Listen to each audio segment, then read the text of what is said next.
भारत अभ्युत्थानम् अधर्मस्य तदात्मानं सृजाम्यहम् परित्राणाय साधूनां विनाशाय च दुष्कृतां धर्म संस्थापनार्थाय संभवामि युगे युगे।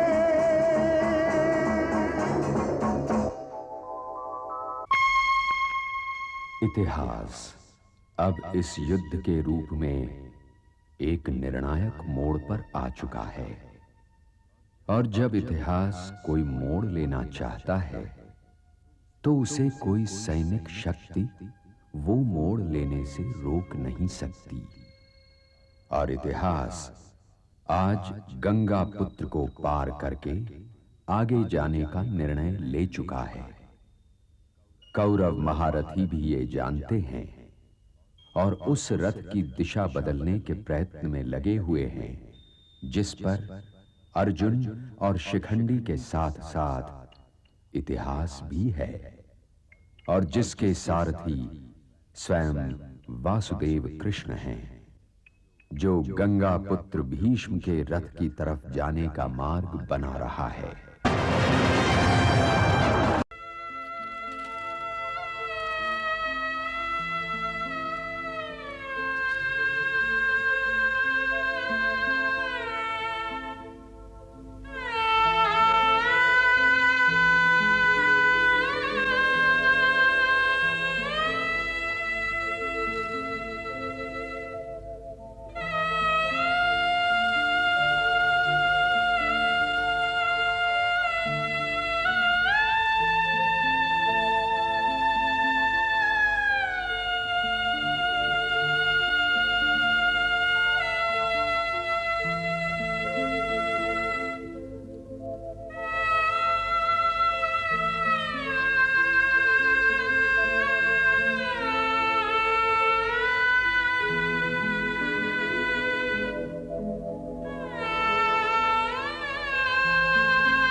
अर्जुन को बुलाओ, अर्जुन को बुलाओ। जो आज्ञा पितामह, मेरा गांडीव तो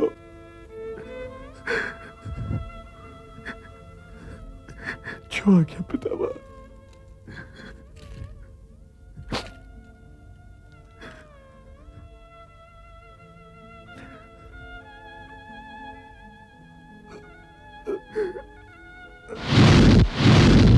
मुझे प्यास भी लगी है पुत्र।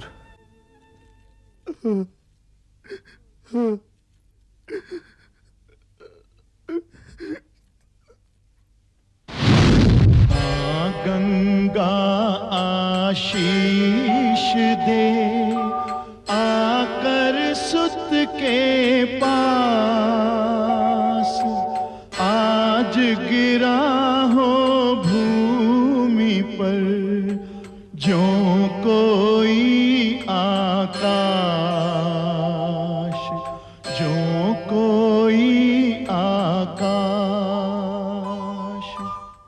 प्रणाम माते, प्रणाम। मेरे विचार में गंगा पुत्र के सरताज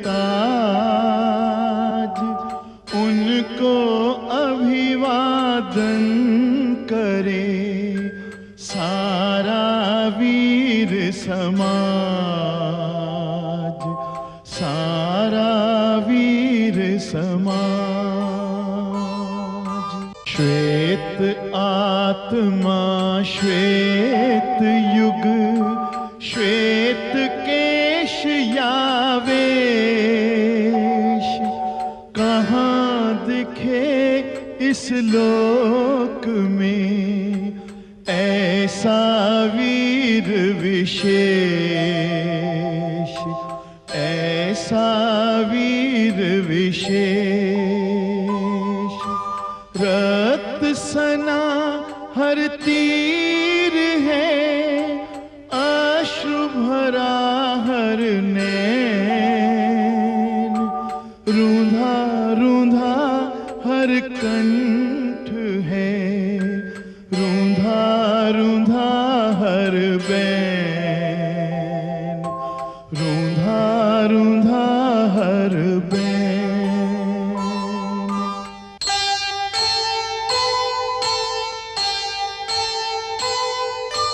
अर्जुन ने छुए चरण, लिए हृदय में घाव, कृष्ण खड़े कर बद्ध हो, ऐसा पुण्य प्रभाव, ऐसा पुण्य प्रभाव। तुम्हारे अतिरिक्त मेरी विवशता कौन समझ सकता है गिरिधर, कौन समझ सकता है? तो क्या मेरा समझ लेना पर्याप्त नहीं है गंगा पुत्र? आप सत्य और निष्ठा का प्रतिबिंब बनकर सदैव जीवित रहेंगे और हर युग में मानव जाति आपको प्रणाम करती रहेगी, रहेंगे और हर युग में मानव जाति आपको प्रणाम करती रहेगी।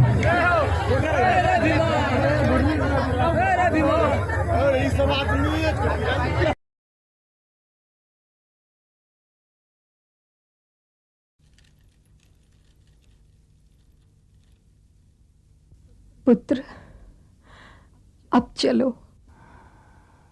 अभी कैसे चलूं माते?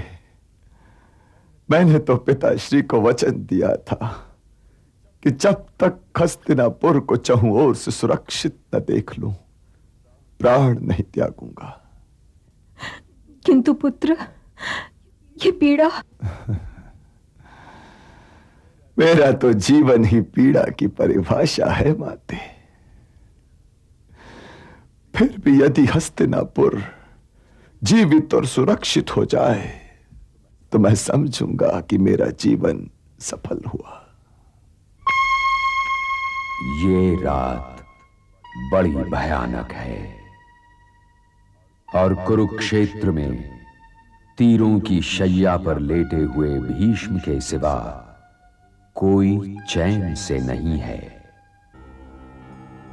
ऐसा बिस्तर तो आज तक किसी योद्धा को मिला ही नहीं था और कदाचित मिलेगा भी नहीं, क्योंकि ऐसे महान पुरुष बार बार जन्म नहीं लेते।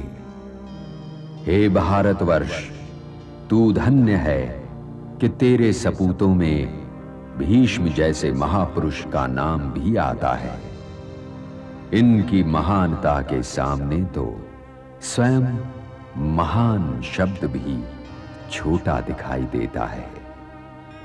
मैं भी इनके स्पर्श से धन्य हो गया।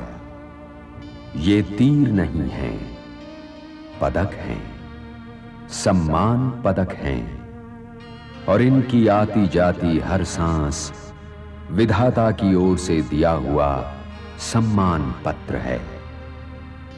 यदि कोई व्यक्ति ऐसी एक सांस भी ले ले तो अमर हो जाए।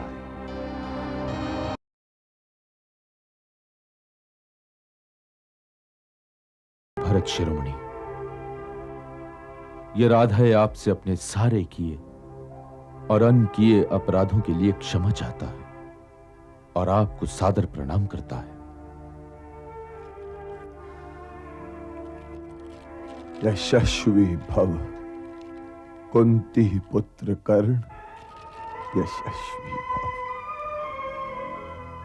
ये तुम भी जानते हो पुत्र कि तुम कौन हो और मैं भी जानता हूं।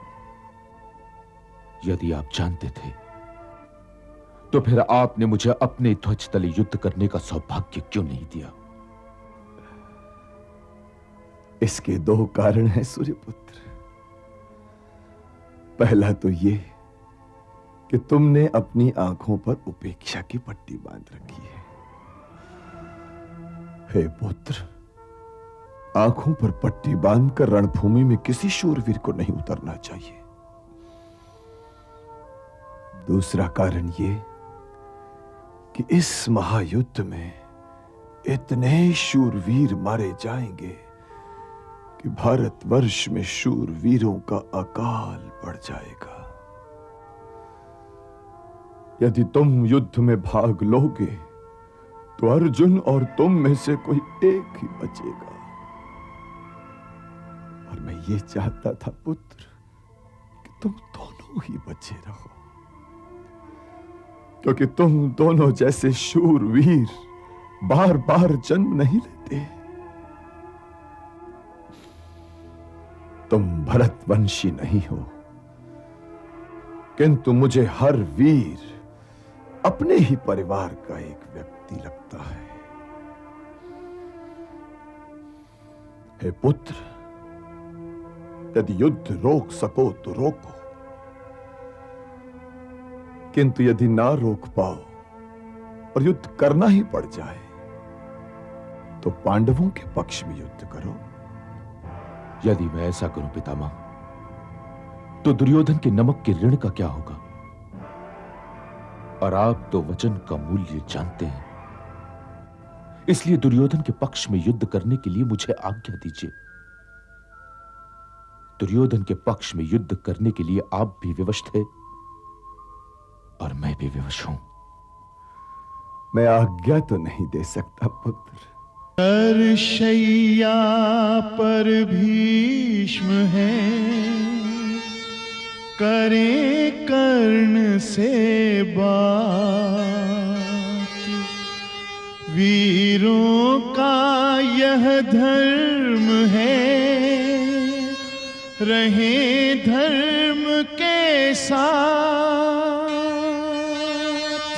सीख हम बीते युगों से नए युग का करें स्वागत, करें स्वागत, करें स्वागत, करें स्वागत।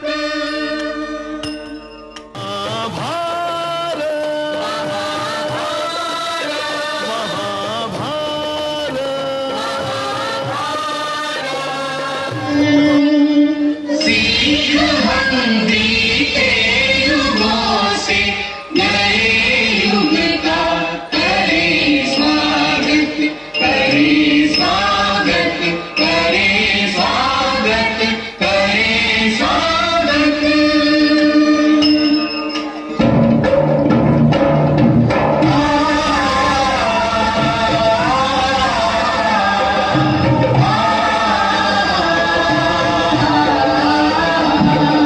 भारत की है कहानी सदियों से भी पुरानी, है ज्ञान की ये गंगा